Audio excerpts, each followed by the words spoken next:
Olá, seja bem-vindo. Começa agora mais um Estadão Discute aqui na TV Estadão, no nosso estúdio, no meio da redação do jornal em São Paulo. E a gente sempre se debruça sobre assuntos importantes, mais comentados da semana. Nesta quarta-feira, a gente tem uma efeméride política que vai ser o nosso assunto nessa edição. Temos como convidados o cientista político Carlos Alberto Almeida, que está aqui conosco. Obrigada pela participação. E o professor de Direito Constitucional Luiz Felipe Panelli, que também está aqui conosco. Obrigada. Bom, 15 de agosto é o fim do prazo para o registro de candidaturas oficial, né, pelo TSE, e ao mesmo tempo o início da campanha eleitoral. A gente vai ver muita coisa pela frente. Dos 13 nomes na disputa, 4 ainda não resolveram uma questão burocrática, que é justamente esse registro da candidatura. Então vamos começar falando sobre esse assunto, porque o Partido dos Trabalhadores está fazendo uma grande mobilização lá em Brasília para levar isso como uma grande cerimônia, né? O registro da candidatura do ex-presidente Lula, tendo como vice o Haddad. O que isso pode mudar? Essa estratégia pode dar certo, pode dar errado, e no final das contas não resolve nada, é mais um simbologismo em volta desse assunto. É uma construção de narrativa, na verdade, porque você registrar uma candidatura é um ato formal. Você vai no TSE com os documentos requeridos pela lei eleitoral e anuncia que aquela pessoa vai ser candidata a presidente e outra candidata a vice-presidente. Absolutamente formal. Geralmente quem faz isso são próprios advogados do partido e tal, e depois o TSE julga e defere. Dá pra fazer inclusive pela internet, ou não tem que ser pessoalmente? Eu não sei se todo o procedimento pode ser feito pela internet ou se tem que ser feito pessoalmente, tá? Mas assim... O candidato necessariamente não precisa estar lá. Não, de forma alguma. Então são meras formalidades. Quando eles querem fazer disso um ato político, levar toda a militância e tal, eles estão tentando construir uma narrativa. Aqui não entro nem no mérito se isso é correto ou incorreto, se é direito dos políticos fazerem isso ou não, mas assim, é desnecessário. O protocolo do TSE não é o foro para aquilo, não vai ter julgamento ali, entendeu? Eles vão simplesmente protocolar o pedido e dar um recibo, só. Apenas isso. Só. Veja só, a gente está aqui debatendo isso, né? Então, o fato de fazer o ato ocupa a mídia. Então, se você entrar nos principais portais de notícia hoje, estão lá, né? Brasília, com manifestações, sem terra, enfim, N movimentos sociais para o registro da candidatura Lula. Você está, eleição 7 de outubro, vamos dizer, você está um mês e meio de ir para a urna, um pouco mais de um mês e meio, e o que o PT tem feito com o Lula é uma grande capacidade de ocupar a mídia. Existe essa batalha midiática, a gente está vendo isso aí, né? Até os candidatos que sabem que não terão tempo de TV estão tentando criar factoides para ocupar a mídia, né? Sim. Então, isso daí é uma ocupação da mídia e ao mesmo tempo, a mobilização de movimentos sociais, né? Toda essa fricção que os movimentos sociais causam no sistema, o que é importante do ponto de vista político, né, para o PT, né? O que pode dar certo, o que pode dar errado nessa estratégia do partido de fazer o registro da candidatura, mesmo tendo um candidato, um nome condenado em segunda instância, e esticar ou não essa corda? O ponto é o seguinte, tá? O registro eles fazem, mas é muito provável, tá? Eu não vejo outra solução a não ser o TSE julgar improcedente a candidatura dele. Tá? Por quê? Porque ele cai na lei da ficha limpa. Isso como disse o ministro Gilmar Mendes, assim, é aritmético, é matemático. É inelegibilidade chapada, como disse o ministro Fux. Tá? E aí o que acontece? Tá? Existe um prazo na lei eleitoral que permite que você substitua o candidato. Então provavelmente eles vão substituir pelo Fernando Haddad. A ideia é deixar o Lula, né? A ideia é deixar o Lula o máximo possível como candidato, justamente para fazer isso que o professor falou, ocupar a mídia e gerar barulho e construir essa narrativa de que o Lula é um preso político e que estão deixando ele fora das eleições porque ele favorece o povo. Mas me parece que o caminho jurídico é esse, o TSE indeferir e então o PT entrar aí com um pedido de substituição. Sem prejuízo dos advogados do PT, até para construir essa narrativa, tentarem acionar o Supremo Tribunal Federal. Tá? E o que pode dar errado? Olha, a questão toda é o quanto tempo, em o Lula não sendo candidato, que é o cenário mais provável, quanto tempo é necessário para aquele que receber o bastão, passar o bastão, crescer, né, ao ponto de ficar habilitado ao ir ao segundo turno. Quando você pergunta o que pode dar certo, o que pode dar errado, né, lá atrás, se você fizesse essa pergunta, o que poderia dar errado, seria o voto no Lula, a população sabendo que ele está preso, etc., diminuir, e não aconteceu. Tá? Então, até agora, deu certo. Tá? Para que continue dando certo, é necessário que o candidato cresça ao ponto de ir para o segundo turno. Basicamente isso. Tá? E dar errado é não ter tempo para isso. Né? É isso. Né? E no fundo, aí isso vai levar àquela velha pergunta de transferência de voto, né? E é um tema que eu sempre trato, né? E busco fazer a explicação, né, na direção de que não há transferência de voto no sentido de que tem um eleitor esperando o que o Lula vai falar e aí vai seguir a palavra do Lula. Tá? Isso é uma visão um pouco elitista que as pessoas acabam tendo do eleitor, né? Alguém muito passivo, né? Na verdade, no momento, em isso acontecendo, no momento em que o Lula disser, olha, já que eu não posso ser candidato, meu candidato é tal, ele está passando para frente meio que um projeto, uma imagem, né? E o eleitor vai atrás disso, né? Digamos assim, é um processo um pouco mais complexo do que simplesmente esperar um indivíduo passivo esperando o que o líder vai falar. Não funciona desse jeito, tá? E ainda a gente tem uma outra questão que é a certidão de registro da candidatura, né? O Lula, ele está... Algumas das linhas dizem que ele vai utilizar a certidão de São Paulo, e aí ele não tem a ficha suja, não foi condenado em São Paulo. E aí poderia dar mais tempo nesse processo burocrático. Eu sou bem categórico quanto a isso, tá? E aí você vai me desculpar pelos termos, mas isso chama-se chicana, tá? Jurídica.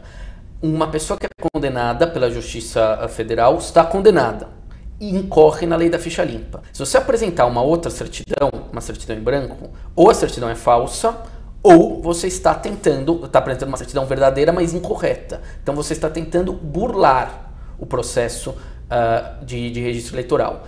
Eu não vejo nenhum problema para o TSE de ofício falar que o Lula é ficha suja, até porque os juízes podem conhecer de ofício das questões notórias. E é absolutamente notório a condenação do Lula. Tá? Então não vejo nenhum problema para eles fazerem isso de ofício. E acho que nesse caso caberia até algum tipo de sanção por litigância de má-fé. Tá? Então eu não vejo essa estratégia com bons olhos. E até penso que por uma questão ética, os advogados do PT não vão por esse caminho, porque se forem vai ficar muito feio. Tá? Bom, a gente tem uma outra questão que a nova presidente do TSE, ministra Rosa Weber, que afirmou que seguirá todos os ritos e observará prazos para o registro e a contestação das candidaturas. Ela também diz que, em tese, uma candidatura pode ser indeferida de ofício. Esse aceno, ele pode representar algum tipo de mudança de estratégia para a defesa do ex-presidente Lula? É difícil saber qual que é a estratégia deles nesse momento, tá? Mas eu não sei se o tribunal vai agir de ofício, já vou te dizer por quê. A partir do momento que for protocolada essa candidatura, vai chover impugnações de todas as pessoas que não gostam do ex-presidente Lula, não gostam do PT e tal. Então o tribunal vai ter bastante impugnações. Porque, aliás, essa é a ordem, né? A impugnação tem que vir depois do registro. Com certeza, porque senão você não tem o que impugnar. Tá? Agora, eu tenho certeza que o tribunal pode sim indeferir uma candidatura de ofício. Eu já dei esse exemplo aqui antes. A idade mínima para ser presidente da República é 35 anos, na posse. Se eu, com 33 anos, me candidato e ninguém faz uma impugnação, por que o tribunal não poderia indeferir de ofício? Está clara a minha inelegibilidade, entendeu? Então, Porque a idade é só mais um dos quesitos. A questão são os prazos, tem recorrer, né? Aí vai para o Supremo, enfim, tem N coisas aí para... Né?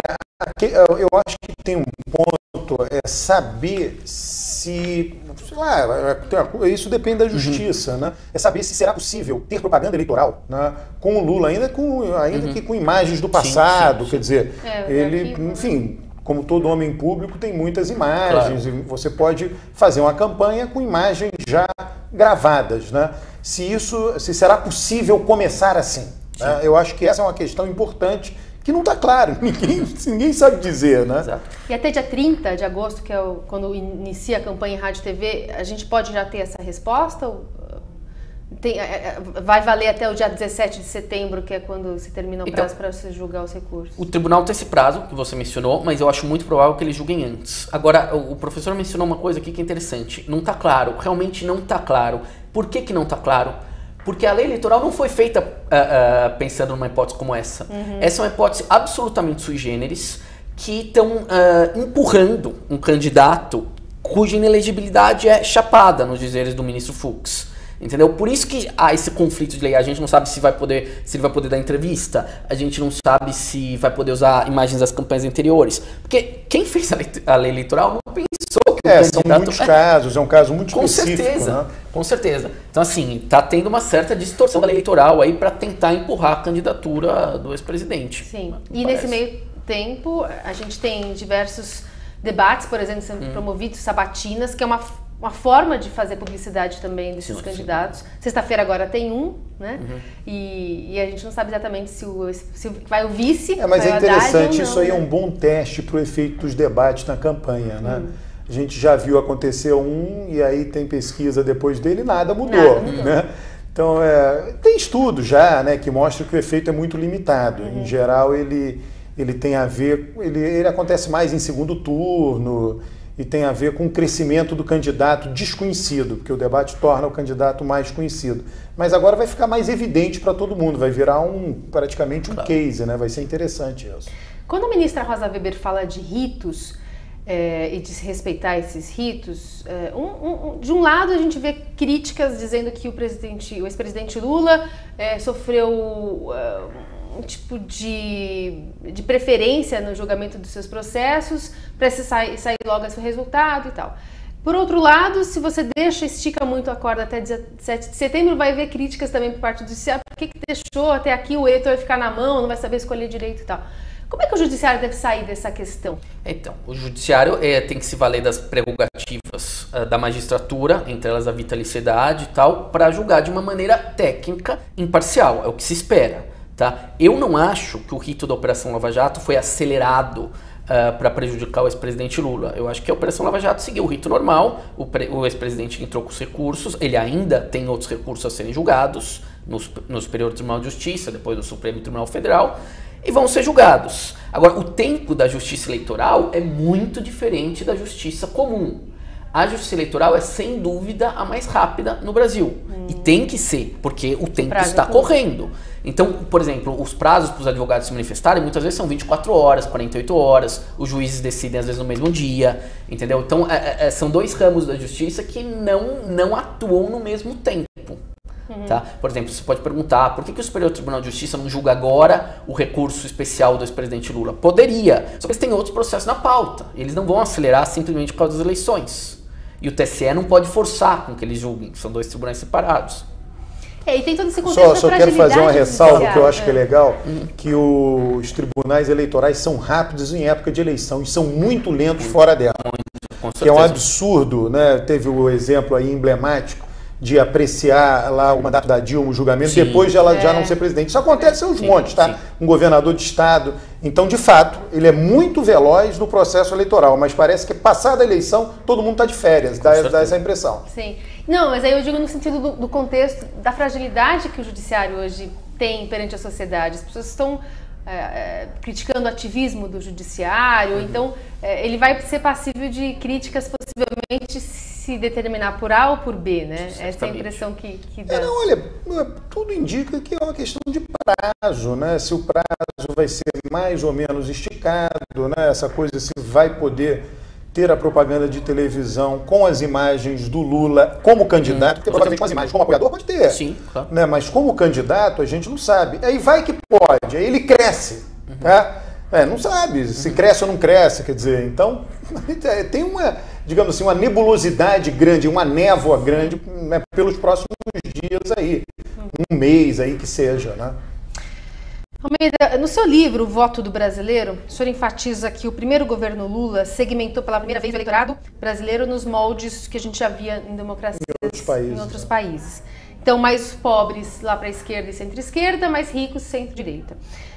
As declarações de bens que a gente observou dos candidatos que ainda já fizeram um registro, acho que dá um retrato bem fiel dessas divisões no país. Então, tem candidato que não declarou nada, tem candidato que declarou um Celta 2009 e tem candidato que declarou um iate milionário, né? E aí a gente de novo tem na balança o lado rico e o lado pobre.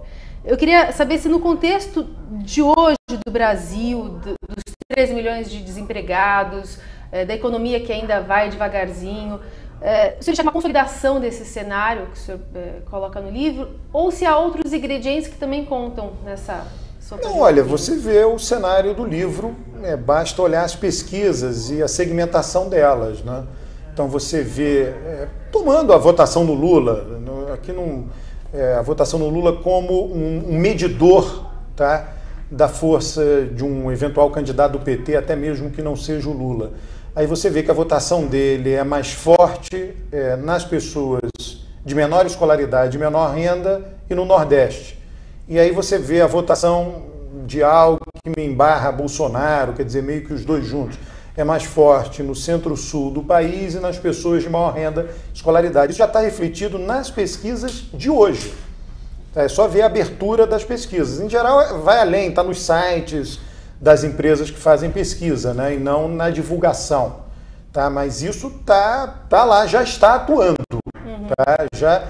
E eu creio que, quer dizer, esse eleitorado está esperando o momento da decisão do voto. Uma coisa que eu venho sempre chamando a atenção é o fato de, na eleição passada, a ultrapassagem do Aécio sobre a Marina ter ocorrido na quinta-feira.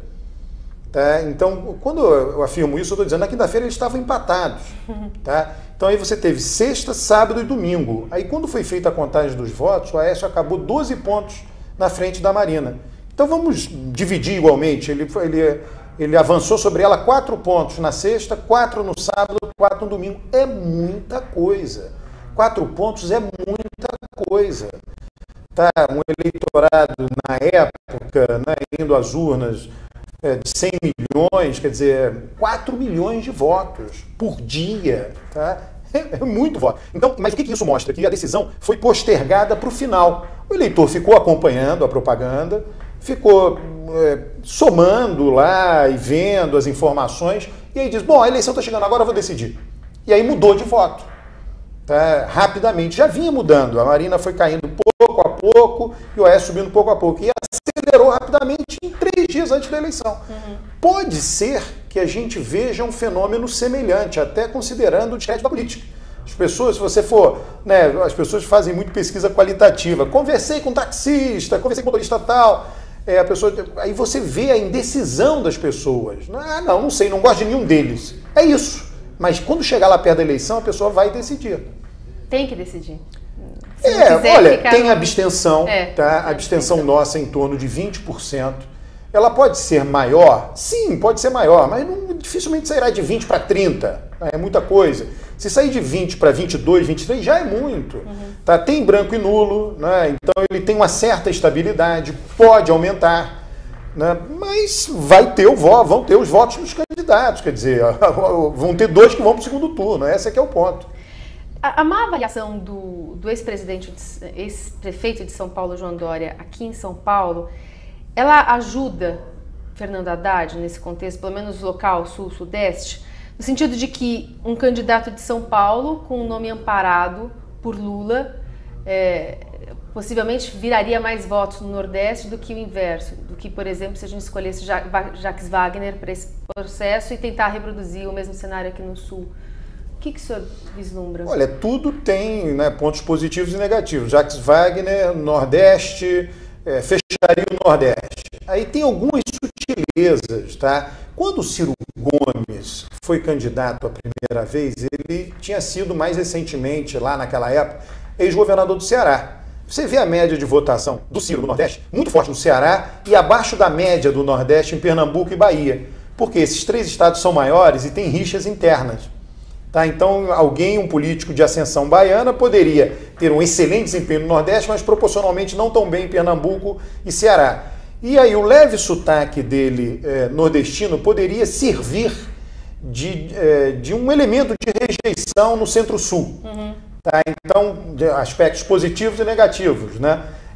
Agora, você tem o Haddad, que é do Centro-Sul, uma cara muito, né, de tucano, digamos assim, né, então que, portanto, agradaria, né, parte desse eleitorado, inclusive declarações do Haddad até já foram nessa direção. Ele fez uma declaração recente dizendo que se acontecer um segundo turno entre Alckmin e Bolsonaro, aí ele naturalmente apoiaria o Alckmin, ou seja, já é uma declaração que busca atrair esse eleitor, tá?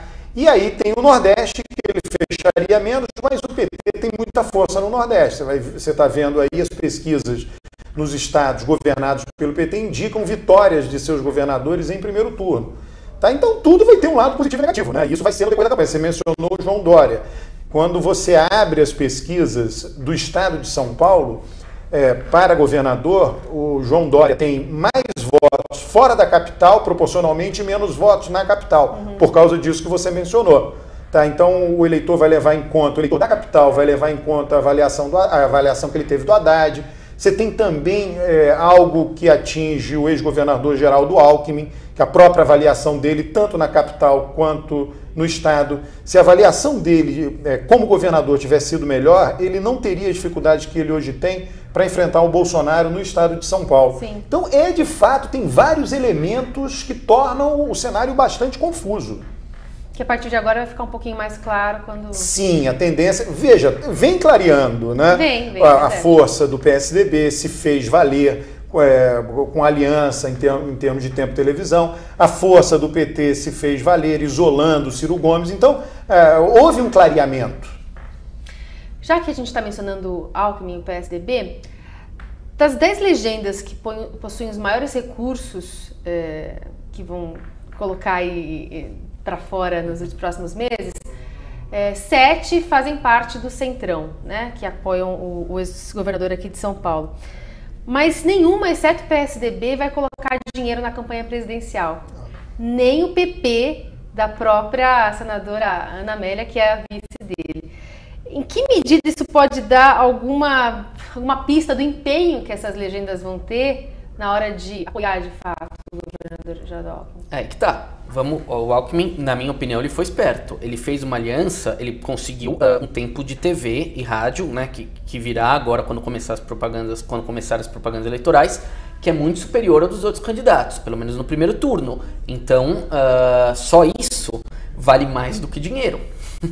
Tá? 2, se ele vier a ser eleito, ele já tem uma boa costura no Congresso. Tudo bem que essas forças políticas se acomodam. Então, por exemplo, se o Fernando Mudam Haddad... bastante, Com né? certeza. Se o Fernando Haddad for eleito, ele também vai conseguir fazer as alianças dele, até porque ele é um político hábil, tá? Mas eu acho que o Alckmin está apostando muito nesse tempo de TV e rádio.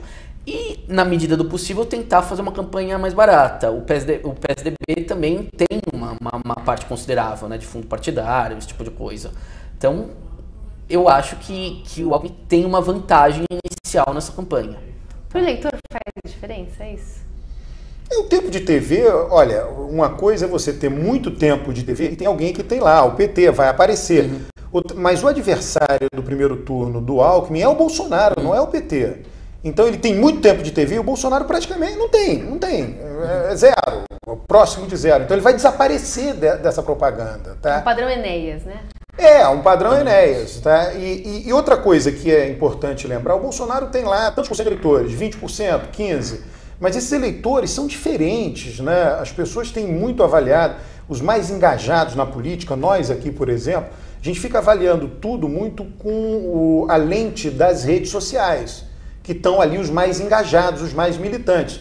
Mas o Bolsonaro tem muitos eleitores que não estão nas redes sociais, que são menos envolvidos com a política. É possível que esses eleitores sejam os mais atingidos pela propaganda de TV. Você tinha mencionado essa coisa do Centrão. Olha, a política brasileira, ela está organizada, ou a gente poderia dizer, está desorganizada pelo grande número de partidos, que não faz o menor sentido. Em nenhum lugar do mundo existe isso. Isso foi crescendo. A legislação permissiva que possibilitou isso, tá? E agora eles deram um freio, né? Se não mudar a reforma que foi feita, o número de partidos vai ter uma redução nas próximas eleições bastante considerável. Tá? Mas para ilustrar o que você falou do Centrão, o Centrão pega e apoia. Não vai colocar dinheiro na campanha eleitoral de presidente, até porque tem lá um limite nominal do fundo partidário. Mas teve um caso interessante. Quando o senador Ciro Nogueira, que é do Piauí, foi lá e fez o acordo, ele saiu e deu uma declaração dizendo: não, mas apesar disso, no meu estado eu voto no Lula. E nós apoiamos o PT. Quer dizer, é isso, né? Porque ele tem uma campanha lá no estado dele, para o partido dele, que ele não quer gerar ruído. Aí ele faz uma pesquisa, ele tem pesquisa local, e aí ele descobre que o PT é muito forte lá. E ele diz: bom, eu não vou ter, né, o que interessa é o voto para governador, senador e deputado. Então eu não quero confusão com o voto para presidente. Então eu apoio. Agora, dá o tempo de TV para o outro candidato. Sim. Então é assim, quer dizer, essa bagunça toda só é possível por conta desse número de partidos. E vamos lá. Eu concordo, acho o número de partidos obsceno, tá? Acho que tem partidos sem a menor representatividade, tem partidos que são feudos de determinados políticos, tem esses partidos que lançam celebridades só para eles terem votação alta e depois os outros virem de carona, que geralmente são políticos profissionais com poucos votos, tá? Mas de quem é a culpa disso? Vamos ser justos, não é dos políticos, é do Supremo Tribunal Federal, que julgou lá atrás, há muitos anos, já faz muito tempo, inconstitucional a cláusula de barreira. E hoje os próprios ministros admitem que isso foi catastrófico. E com certeza foi catastrófico. E era um julgamento errado.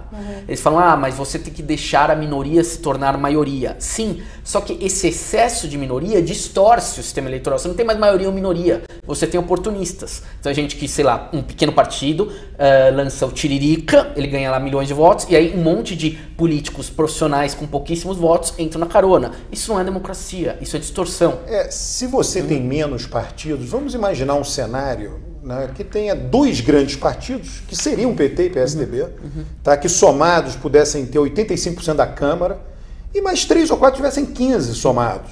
Tá? Esses dois grandes partidos já estão organizados no voto nacional para presidente. Por que eles não estão organizados assim no voto para deputado? Por conta da legislação eleitoral, da omissão do Supremo aqui mencionada. Tá? E se você tem dois grandes, a renovação é mais forte. Essa coisa de um monte de partidos, o que a gente vê? O presidente do partido, vocês da imprensa fazem matérias de tempos em tempos. Tem presidente do partido que é o mesmo há 40 anos, 30 anos, 20 anos, não tem renovação. Ele tem um partido para chamar de seu, ele é dono efetivamente do partido, é isso que está acontecendo. E com essa mini reforma, ele inclusive escolhe quanto vai dar para cada candidato gastar em campanha de acordo com critérios que ele mesmo adota. Se você tiver dois grandes partidos, ainda que eles no início possam não ser internamente muito democráticos, eles vão sofrer uma pressão interna para se tornarem. A gente fica admirando os outros países, que alguém é candidato, perdeu, vem outro, perdeu, vem outro. No Brasil não é assim porque tem esse monte de partidos. Porque se tivessem dois grandes mesmo, perdeu, viria outro. Porque teria uma fila, teria um monte de gente empurrando a fila. Né, no mesmo, todo congestionado aquilo lá. Só que não é, cada um tem o seu. Então a Marina pode ser candidata a toda eleição, o Ciro pode ser candidato a toda eleição. Tem um partido que possibilita isso. E quem sai ganhando com esse sistema distorcido são esses líderes políticos que têm pouco voto, mas muita influência no Congresso, geralmente por corrupção. Tá? Bom, eu vou citar nomes, tudo bem.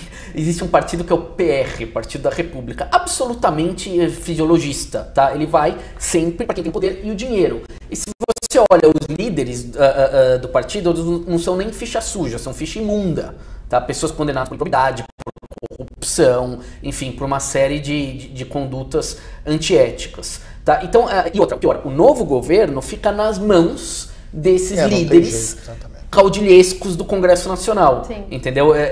Se a gente tivesse menos partidos, a vida do presidente da República ia ser muito mais fácil. Ele ia fazer as lideranças dele no Congresso, com a oposição você conversa. A oposição pelo menos tem um diálogo franco. O pior são esses aliados interesseiros. Esses líderes são meio que corretores, eles fazem corretagem de cargos e recursos que você consegue retirar do governo federal. Então é muito comum, o governo mais estável, isso aconteceu com o Fernando Henrique e Lula. Tá? Você pega o líder do partido e coloca como ministro. Certamente. Tá? Porque ele é líder do partido, ele representa o partido. E ali ele vai distribuir os recursos, né, para os seus liderados e vai conseguir com que eles votem nas proposições do governo. É assim que funciona o sistema. Não adianta tapar o sol com a peneira. Lembrando que a maior parte das votações no Congresso Nacional é simbólica, ou seja, ela é feita por acordo de lideranças. E eu já presenciei, tá, foi uma cena triste, nos tempos em que o voto da deliberação do veto do presidente da República era secreto, não é mais. Então eles votavam por cédula, eram distribuídas cédulas e tal. A liderança distribuindo para os seus membros as cédulas já preenchidas. Eles simplesmente dobravam e colocavam na urna. Tá? Então por isso que a gente fala em baixo clero, alto clero. Porque na verdade você tem um pequeno grupo de deputados, pequeno mesmo, que manda e o resto obedece. Sim. E por isso que existem esses candidatos celebridades. Então é um sistema todo torto. O Tiririca ele foi convencido a voltar, né? Mas a quem interessa a candidatura do Tiririca? A esses políticos corruptos desses micropartidos que são arrastados e puxam votos. Com eles, com certeza. Eu queria falar ainda com vocês sobre qual o compromisso legal dos candidatos que agora registram as diretrizes do programa de governo. Se não for muito fiel no produto final, tem algum... Além de enganar o leitor, né? Mas tem alguma consequência ou não? É difícil que tenha alguma consequência jurídica. Eles já tentaram fazer isso por emenda à Constituição. Falar que é o chamado instrumento do recall que eles têm nos Estados Unidos. Se você não está cumprindo bem o seu mandato, de acordo com o programa de governo, você consegue fazer uma eleição para retirada daquela pessoa no meio do mandato. Tentaram fazer isso no Brasil, não deu certo.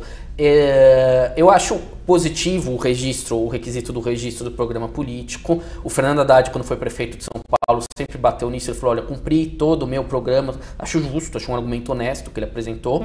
Tá? Mas a verdade é que o brasileiro não tem muito interesse em programa de governo. Ainda me parece um voto mais personalizado. Assim, você vota mais na pessoa e vem junto o programa de governo os valores que ela defende. Tá? Programa de governo é uma verdadeira armadilha, tá? Eu sempre me lembro de 2014, quando a Marina fez um grande evento, apresentou um programa de governo detalhado, com textos longos. Aí os jornalistas vão lá e pegam um monte de contradições, tá? E aquilo começa a ocupar a mídia, né? É por isso que os grandes partidos colocam programas de governo vagos. Sim. Né? Para quê? Né? E com relação à coisa jurídica, né, eu acho que essa sua pergunta é interessante, que ela suscita algo importante, que é essa judicialização da política. No Brasil hoje tem procurador dizendo qual deve ser o preço da passagem de ônibus que o município tem que praticar. Isso é um absurdo. Né? O prefeito foi eleito para tomar a decisão em cima disso. Tá? Governos estaduais, quer dizer, você tem que respeitar a democracia. Um procurador governar, dizer que decisões um governo tem que tomar, é um verdadeiro absurdo. No interior de São Paulo, eu já vi promotores de justiça chegarem para o presidente de Câmara de Vereadores, câmaras pequenas, com 9, e falar, olha, este projeto é inconstitucional, então você não pode colocar ele na pauta, porque se você pautar ele, nós vamos entrar com uma ação contra você, uma ação de improbidade, uma coisa assim. Tá? Então, isso é um completo absurdo. É um absurdo. Tá? É o fim da democracia. É claro, o Ministério Público é uma instituição importantíssima no sentido que ele é o grande defensor da sociedade, dos direitos difusos coletivos. Mas ele tem sim que respeitar os poderes constituídos. Ele tem sim que respeitar o voto. Tá? O Ministério Público não pode querer governar, como está acontecendo em alguns lugares. Isso daí vai acontecer, já começou, né? O futuro Congresso, vai haver uma reação dos políticos em relação a isso, para limitar isso aí, não tem a menor dúvida, porque chegou a um exagero completo. Total. Bom, a gente conversaria muito mais sobre isso, mas acho que dá para deixar como mensagem a expectativa, então, do registro da candidatura nessa tarde pelo PT, com o ex-presidente Lula cabeça de chapa, Haddad como vice, e as impugnações a partir das 7 horas da noite correndo solta. Com certeza. E aí a gente vai ver as cenas dos próximos capítulos. Exatamente. Bom, a gente recebeu aqui o cientista político Alberto Carlos Gouveia Almeida, e o professor de Direito Constitucional Luiz Felipe Panelli, conosco aqui nesse Estadão Discute. Lembrando que todas as quartas-feiras a gente tem uma nova pauta para tratar aqui com você. Você que pode acompanhar, assistir, compartilhar pelas redes sociais e também pelo YouTube da TV Estadão. Obrigada, boa semana.